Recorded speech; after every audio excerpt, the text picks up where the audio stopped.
Dad, I want her to be my sister.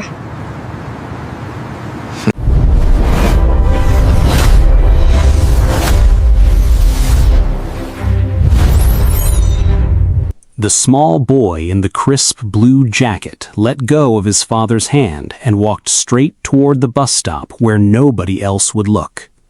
His father's driver had stopped the car only because a delivery truck blocked the street, and in that pause, 7-year-old Ha Sion had pressed his face to the window and seen her. A girl, folded into the corner behind the bus stop bench, knees pulled to her chest, a plastic bag clutched like a pillow. Her hair was matted, her sneakers had no laces. Nobody on the sidewalk looked at her twice. Sion, wait! Ha Jun-so caught up to his son on the sidewalk, his tailored coat catching the wind, his voice sharp with a particular fear only a father feels when his child runs toward a stranger in a city full of strangers. But Sion had already crouched down in front of the girl, his knees on the cold concrete, ruining his trousers, not caring at all. "Hi," Sion said. "Are you hungry?" The girl flinched backward, pressing herself into the metal frame of the bench as if she could disappear into it. Her eyes, wide, brown, exhausted, flicked from the boy's face to the tall man standing behind him. "I'm not going to hurt you," Sion said, softer now. "I'm Sion. What's your name?" Silence. Her fingers tightened on the plastic bag. "You don't have to talk, but you look cold." Jun-so placed a hand gently on his son's shoulder. "Sion, we should go. Let the authorities—" "Dad, look at her!" Sion didn't turn around. His voice cracked in a way that stopped his father's sentence in his throat. "She's by herself. She's really by herself." Jun-so crouched down slowly, his knees popping, a man who had not knelt on a sidewalk in perhaps a decade. Up close, the girl looked even smaller than she had from the car window. 6, maybe 7. Bruised knuckles, a scrape along her jaw that had scabbed over without being cleaned. "What's your name?" Jun-so asked, his voice gentler than his son had ever heard it in a public place. The girl's lips parted. For a moment, nothing came out. Then, barely audible, "Lilith." "Lilith," Sion repeated, like he was trying the name on for size, like it already belonged to someone he knew. "That's a pretty name. I like it." "Where is your family, Lilith?" Jun-so asked. Her chin trembled. She looked down at the plastic bag in her lap. "I don't have one." The words landed in the cold air like something breaking. Sion's face crumpled, his 7 years of life not yet equipped to hide what he felt. "Everybody has somebody," Sion almost arguing with her. "Not me." Lilith's voice hardened, a wall going up brick by brick. "I ran away. From the place. They said I have to go back, but I won't. I won't go back." "What place?" Jun-so asked carefully. "The orphanage." She spat the word like it tasted bad.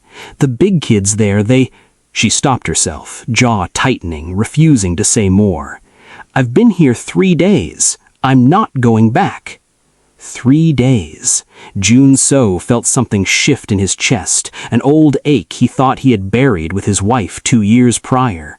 He looked at his son, who was already shrugging off his own jacket to drape it over the girl's shoulders despite her flinch. "Sion," Jun-so said quietly, "we cannot simply leave her here." "I know," Sion said, as if this had never been in question. Then he turned to Lilith with the full, unguarded conviction only a child can carry. "Dad, I want her to be my sister." Lilith's head snapped up. "What?" "I want you to be my sister," Sion said again, louder, "Sir. We have a big house. You can have your own room. Dad, please, can she come home with us? Please?" Jun-so opened his mouth to explain gently that it was not that simple. There were laws, procedures, background checks, a grieving process he himself hadn't finished. But when he looked at Lilith's face, something in him went still. She was staring at Sion with an expression that broke his heart more thoroughly than any business failure or funeral ever had. Hope, fighting desperately against the certainty that hope always led to disappointment. "Please, Dad," Sion said again, and this time his voice shook. "Nobody's coming for her. You always say nobody should be alone. She's alone." Jun-so closed his eyes.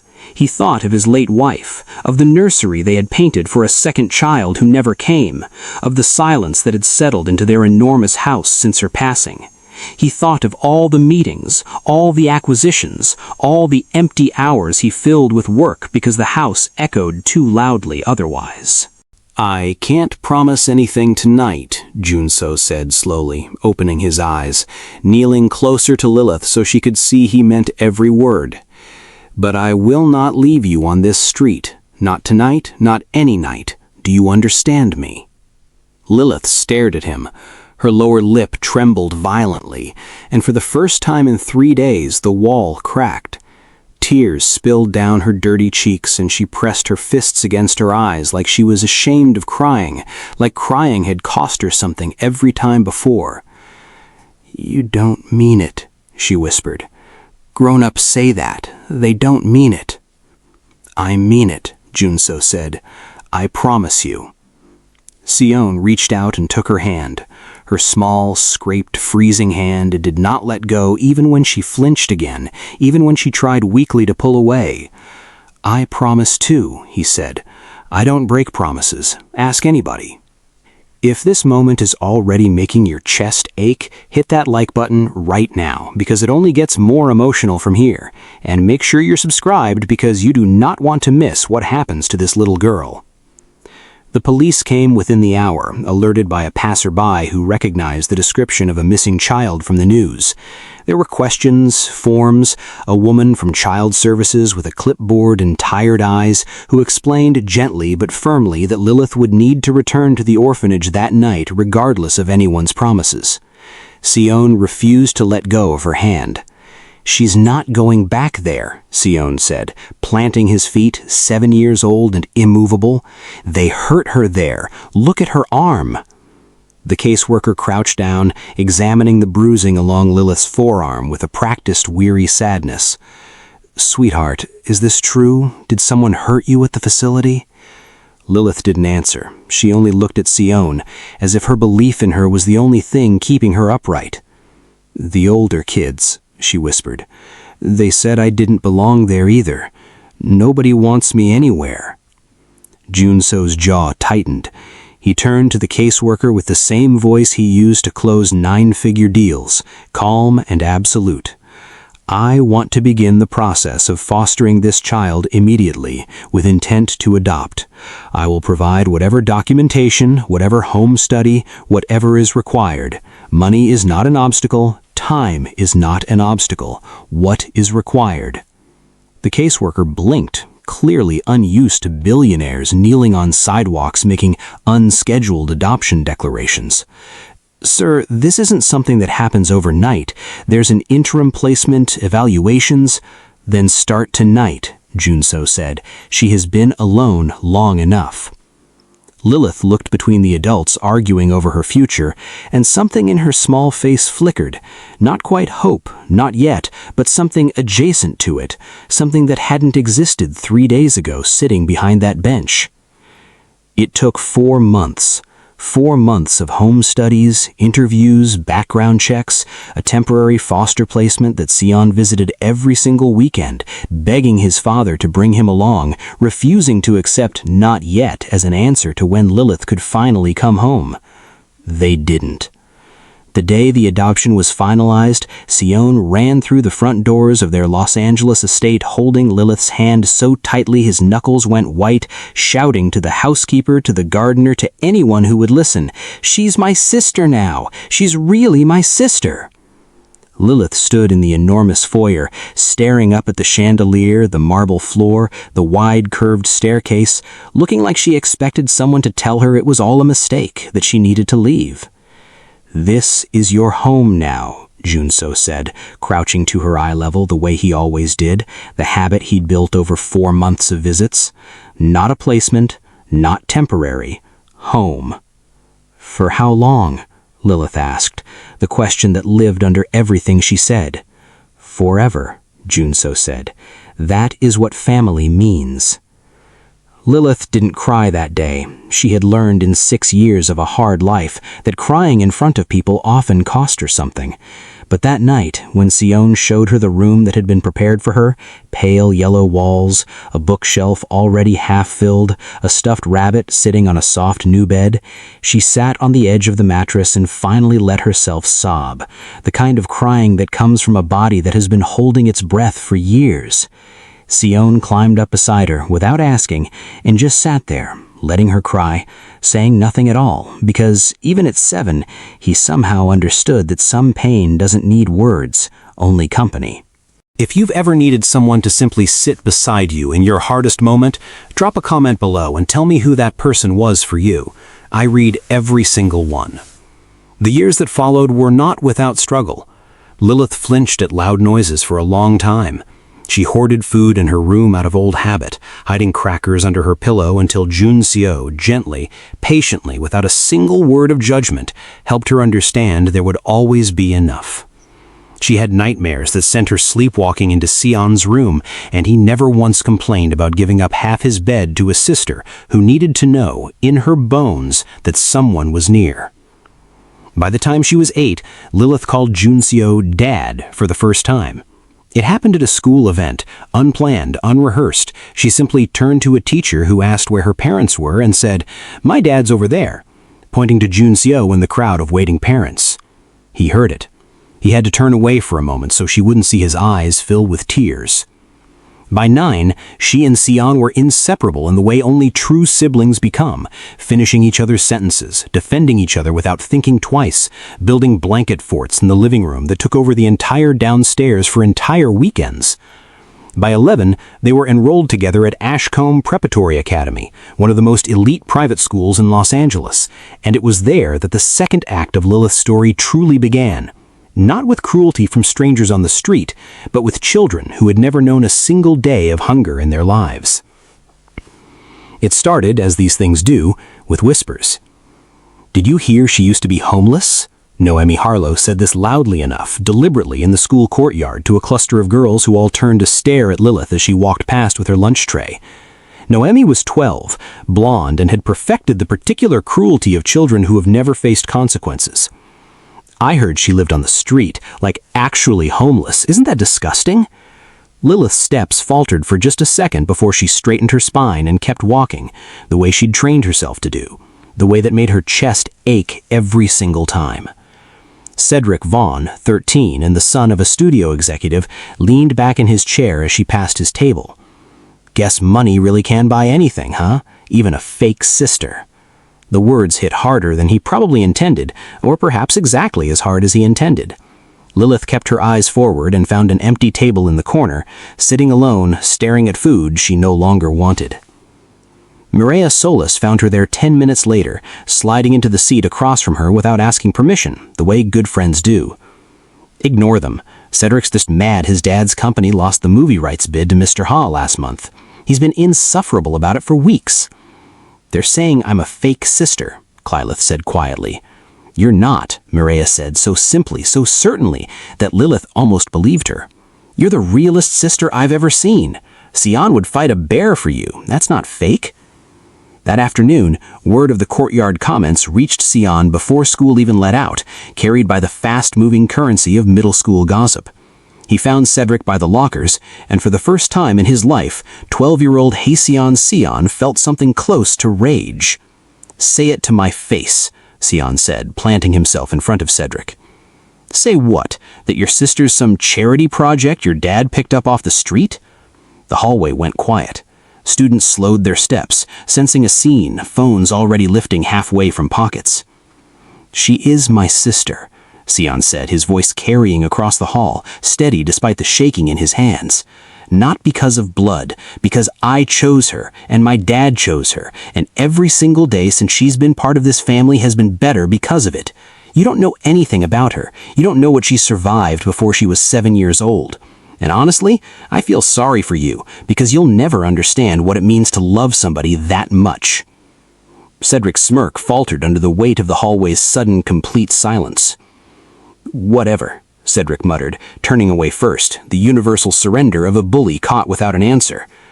The story spread through the school by the next morning, but not the way Cedric had wanted his cruelty to spread. Instead, it was Sion's words that traveled from student to student, from group chat to group chat. He chose her. Every single day has been better because of it. If your sibling has ever stood up for you like that, tell us about it in the comments, and don't forget to smash that subscribe button, because this story is only halfway through and it's about to get even more emotional.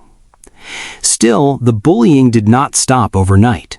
Noemi Harlow in particular seemed almost personally offended by Sion's defense, as if it threatened something she needed to believe about the natural order of wealth and worth.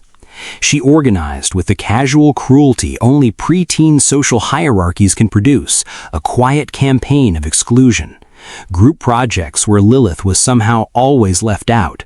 A birthday party invitation list that circulated the entire grade except for her. A running joke in the group chats that Lilith was never added to but always heard about secondhand. At home, Junseo noticed the change in his daughter before she said a single word about it. She had grown quieter at dinner. She picked at her food. She stopped mentioning school friends the way she used to.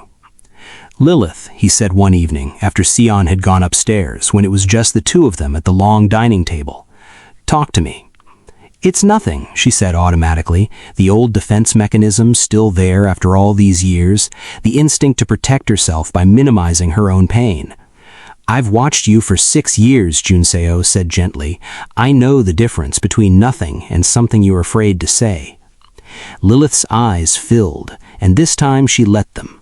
She told him everything, the whispers, the exclusion, the quiet cruelty of children who had decided her past made her less than them. "They act like where I came from is something shameful, like I should be grateful just to be allowed near them," she said, voice cracking. Junseo reached across the table and took her hand, the same way he had on that sidewalk 7 years earlier. "Listen to me carefully, because I need you to hear this and believe it. Where you came from does not define who you are. It never has.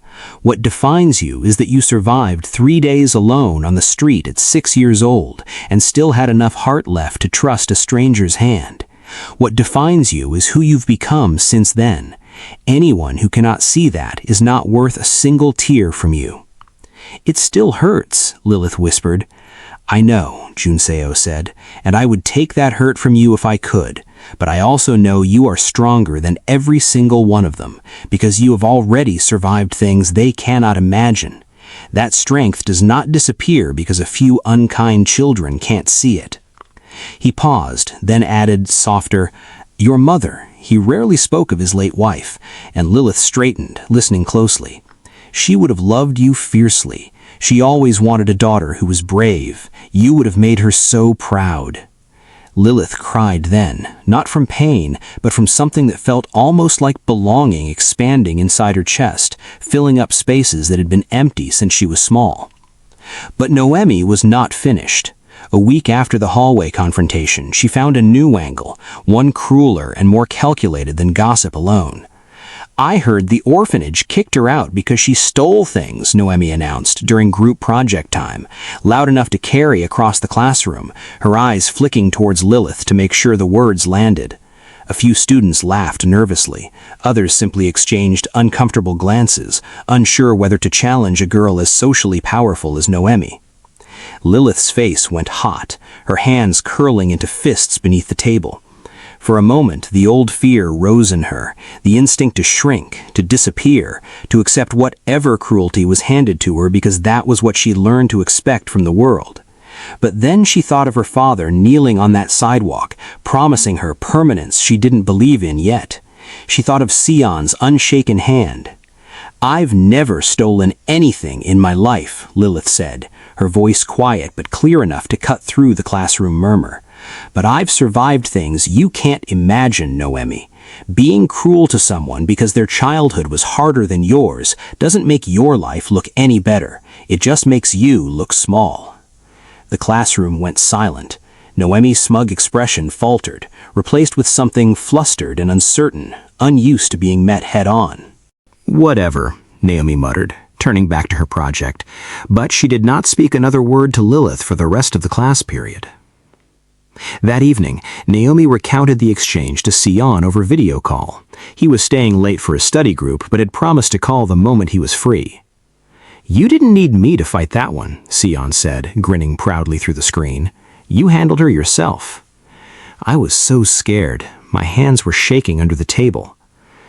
"Being scared and still standing up anyway?" Sion said. "That's the bravest thing there is. I've always known you had that in you. Even when you were 6 and wouldn't tell us your name, there was steel in you even then." It was moments like these, small, private, unwitnessed by the wider world, that mattered most to Lilith. Not the applause of an auditorium, not the eventual softening of her classmates, but the quiet, unwavering certainty that no matter what cruelty she faced during daylight hours, she would always have her brother's voice waiting for her at the end of it, steady as it had been from the very first day. The following week, at a school-wide assembly on community values, Lilith did something that surprised even herself. When the floor opened for student reflections, she stood up in front of the entire student body, hundreds of students who had heard every rumor whispered about her, and walked to the podium with her heart hammering against her ribs. "Some of you know I wasn't always part of the Ha family," she began, her voice shaking but growing steadier with every sentence. "Before I was adopted, I was homeless. I slept behind a bus stop for 3 days when I was 6 years old. I know some of you have heard that and thought less of me for it." The auditorium had gone completely silent. "But I want you to understand something. Family isn't about blood, and it isn't about where you started. My brother saw a scared little girl behind a bench and decided, without knowing anything else about me, that I deserved to be loved. My father chose to raise a child that wasn't biologically his, and he has never once made me feel like less than his own. That is what family actually means. Not perfection, not money, not the right last name from birth. Choosing to love someone every single day, no matter what." She looked out at the crowd, and for the first time found herself unafraid of their eyes. "So if you've ever judged someone for their past, I hope you'll think twice next time, because you never know what someone survived just to be sitting next to you today." The silence that followed broke into applause, first scattered, then thunderous, students rising to their feet across the auditorium. Even Cedric Vaughn, arms crossed in the back row, looked away, something like shame crossing his face for just a moment. Naomi Harlow did not clap, but she did not sneer either, and something in her posture suggested the beginning of a crack in her certainty.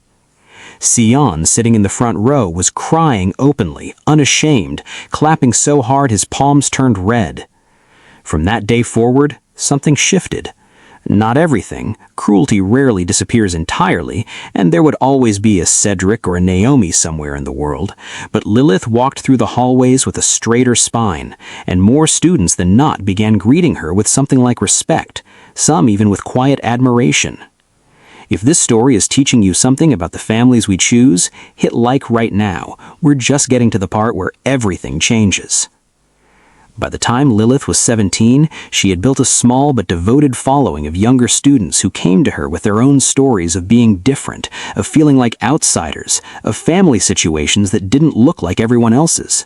She started an informal peer support group that met on Thursdays after school, something Ashcombe Academy eventually recognized officially and helped fund.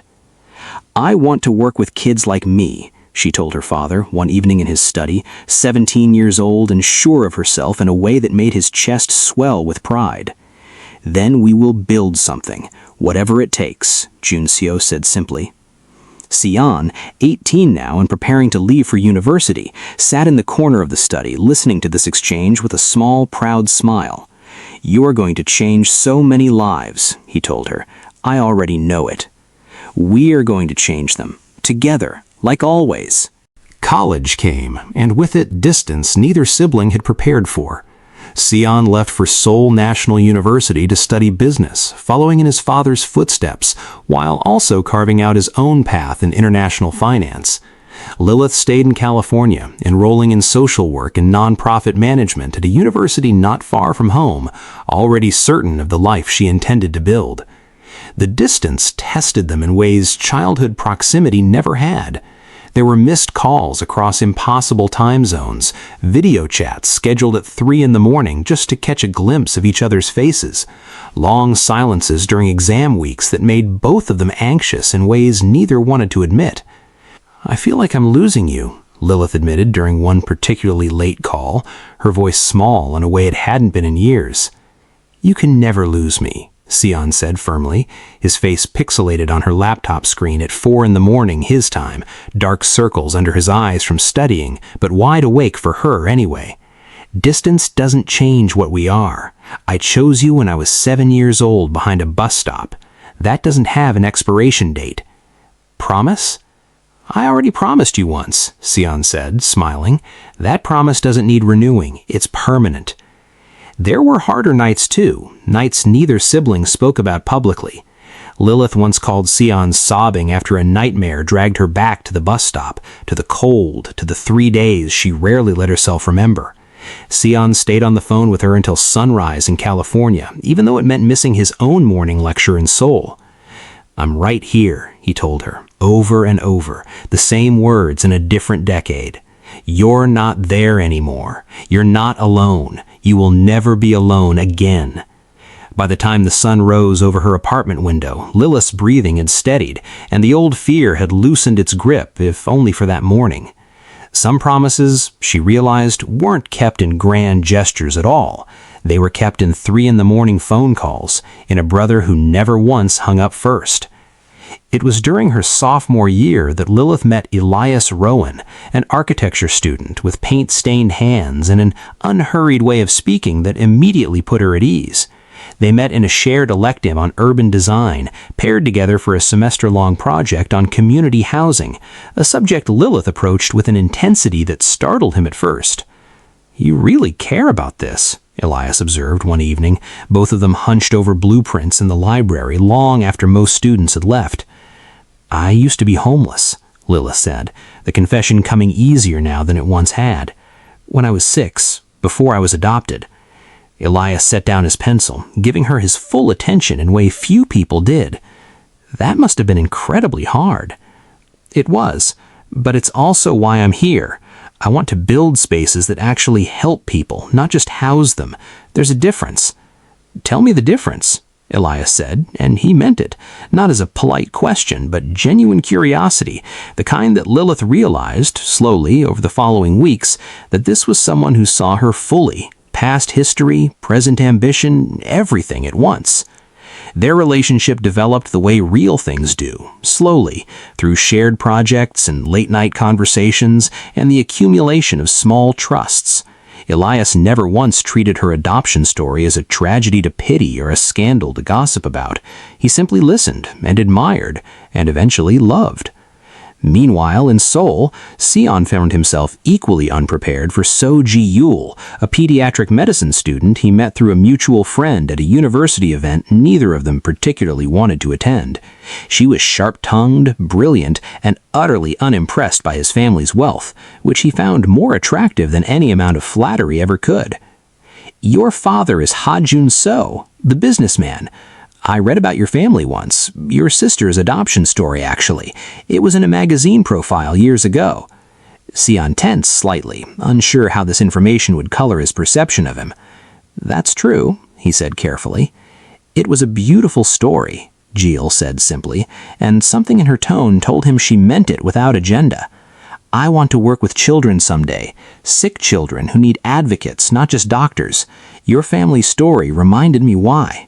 It was the first conversation of many, and slowly, over months of hospital shifts and late study sessions, Sion found himself falling for a woman who understood, without needing lengthy explanation, exactly why his family mattered so much to him.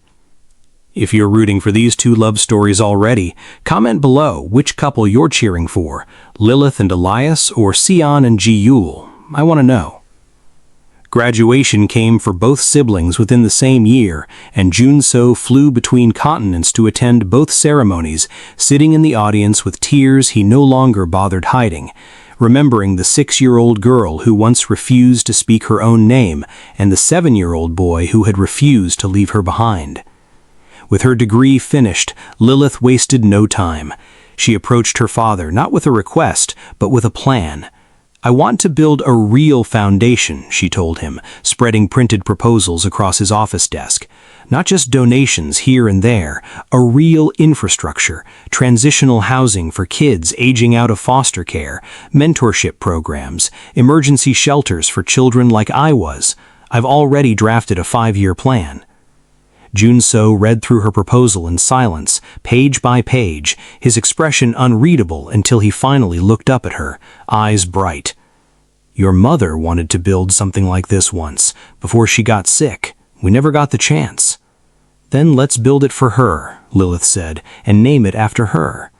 And so the Han A Ha Foundation for Children was born, named for Junso's late wife, funded initially by Junso's personal fortune, and run day to day by a 23-year-old woman who understood better than any consultant or expert exactly what a frightened, abandoned child needed to feel safe again.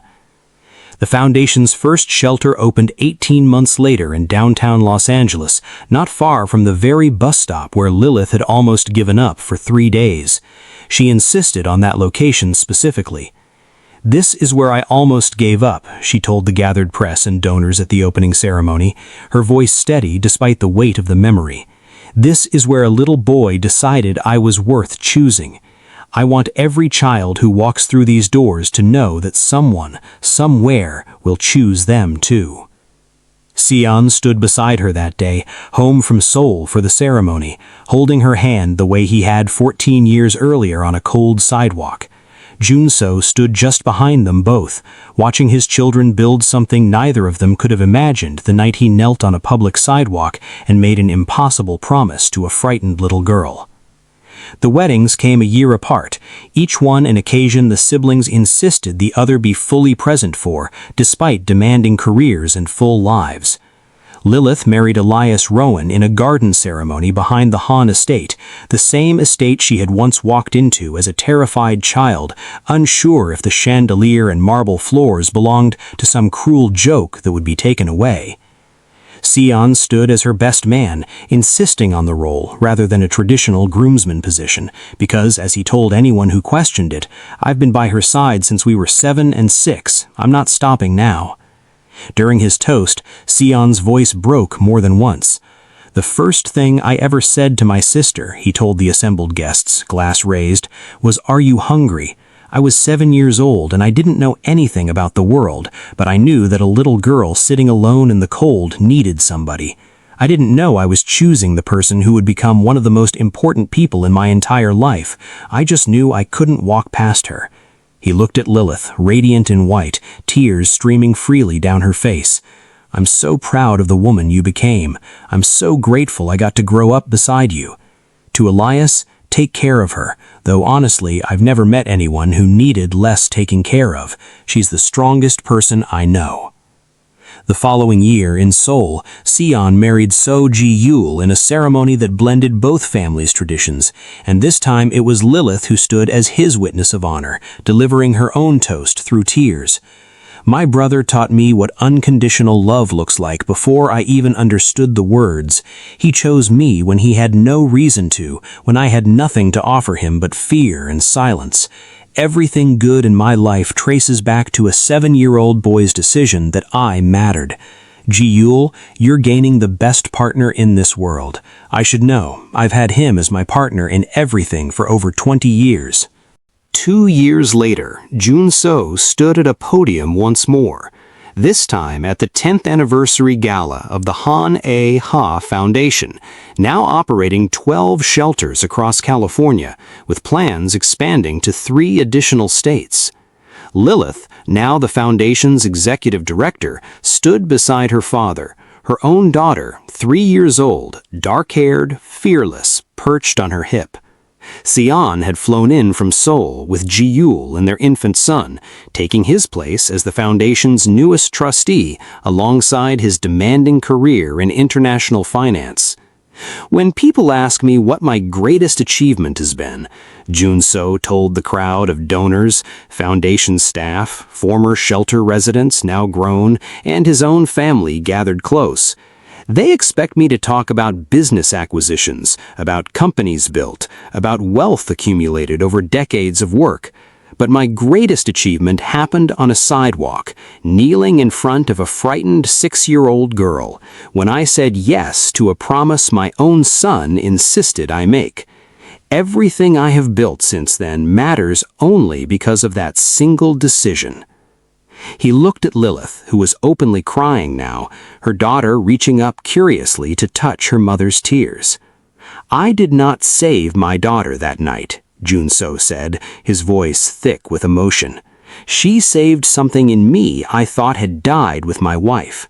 She reminded me that love is not diminished by choosing to expand it. It only grows. If you're crying right now, you are not alone. Comment down below and let this whole community know how this story touched you, because stories like this deserve to be seen by everyone. Years passed in the way years do, quickly in a blur of foundation milestones, birthday parties, family dinners that stretched across continents through video calls, holidays that somehow always found a way to bring the entire family under one roof. One evening, at a family gathering that had grown to include grandchildren, spouses, and even Jun-So's now elderly mother visiting from Seoul, one of the children, Lilith's daughter, now 7 years old, the same age Sion had been on that sidewalk so many years ago, looked up from the dinner table with the particular bluntness only children possess.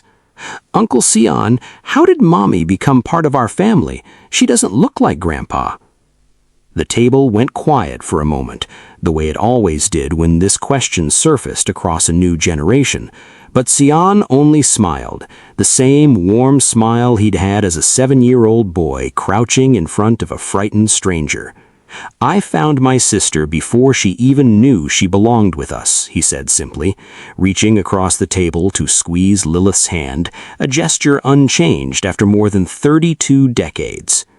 "I saw her sitting alone one day, and I just knew. Some people, you don't need blood to know they're your family. You just know it in your heart." "That's the whole story?" the little girl asked, unsatisfied, the way children always want more. "The whole story," Jun-So said from the head of the table, his voice soft with the particular contentment of a man who had built, against every early fear, a family that had chosen itself into being. "The greatest decision of my life was saying yes to one little girl. Everything after that, every foundation, every shelter we've ever helped since, all of it started because I said yes." Lilith looked around the table at the family that had grown from a single act of compassion on a cold Los Angeles sidewalk. Her father, silver-haired now but still steady, her brother, who had never once let go of the hand he first offered her, their spouses, who had folded seamlessly into a family built on love rather than blood, and their children, who would grow up never knowing a version of this family that was not whole. The following month, Lilith stood outside a new building in downtown Los Angeles, the foundation's largest shelter yet, capable of housing 300 children and providing them with the kind of support she once desperately needed and never received. She cut the ribbon with her daughter's small hand guiding the scissors alongside her own, cameras flashing, her father and brothers standing proudly behind her. "This shelter is for every child who has ever felt forgotten," she told the crowd, her voice carrying the same steady conviction she'd found all those years ago at a school assembly. "I know what it feels like to believe nobody is coming for you. I want every single child who walks through these doors to know, without question, that someone is always coming. Someone will always choose you."